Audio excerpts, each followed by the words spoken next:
అందరికీ నమస్కారం. Learning about nature ఛానల్కి మీ అందరికీ స్వాగతం. ఈ రోజు నుండి మనం పురాణ కాలంలో జరిగిన యుద్ధాలలో అతిశక్తివంతమైన అస్త్రాల గురించి తెలుసుకుంటున్నాం. ఈ రోజు మనం అక్షౌహిణి సైన్యం గురించి తెలుసుకుందాం. ఒక రథము, ఒక ఏనుగు, 3 గుర్రాలు, 5 కాల్బలములు కలిసిన సైన్యాన్ని పత్తి అంటారు. అంటే 1:1:3:5 నిష్పత్తిలో ఉంటుంది. ఈ పత్తి సేనకి 3 రెట్లు కలిపితే వచ్చే సైన్యాన్ని సేనాముఖము అంటారు.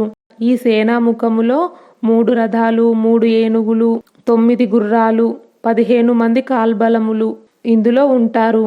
సేనాముఖానికి 3 రేట్లను గుల్మము అంటారు.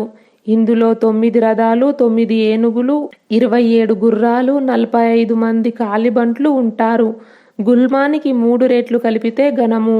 ఇందులో 27 రథాలు, 27 ఏనుగులు, 81 గుర్రాలు, 135 మంది కాలిబంట్లు ఉంటారు. గణానికి 3 రెట్లుగా వాహిని ఉంటుంది. ఇందులో 81 రథాలు, 81 ఏనుగులు, 2432 గుర్రాలు, 405 మంది కాలిబంట్లు ఉంటారు.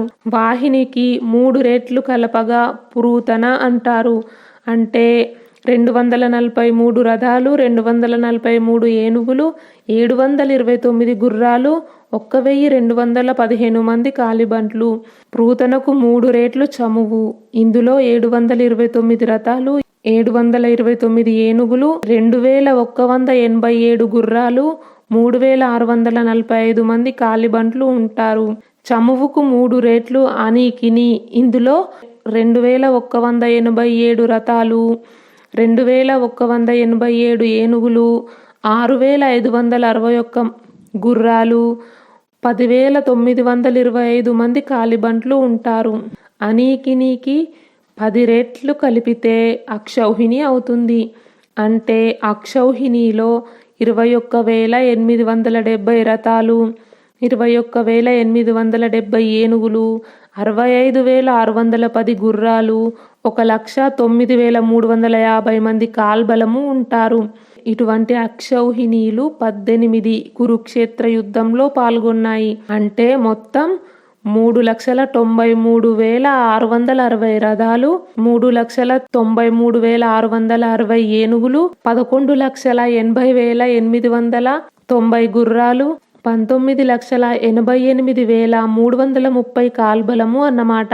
ఇక్కడ మరో విషయం ఏంటంటే ఒక్కొక్క రథం మీద ఒక యుద్ధ వీరునితో పాటు ఒక రథసారథి కూడా ఉంటాడు. కాబట్టి సారథులను కూడా లెక్కలోకి తీసుకోవాలి. అప్పుడు రథబలం 7,87,320 అవుతుంది.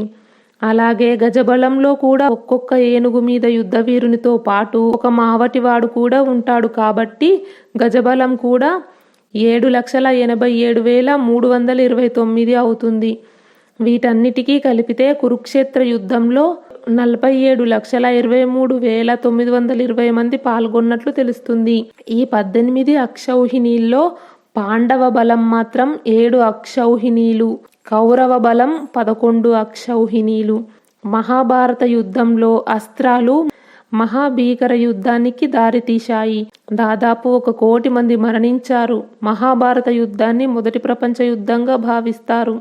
దాదాపు 7000 సంవత్సరాల క్రితం జరిగిన ఈ మహాభారత భీకరమైన రణరంగంలో భయానక రసాయనిక అస్త్రాలు ఉపయోగించారని, బాణాలను మాత్రమే ఉపయోగించి ఉంటే ఇంత పెద్ద సంఖ్యలో సైనికులు మరణించి ఉండేవారు కాదని ఊహిస్తారు.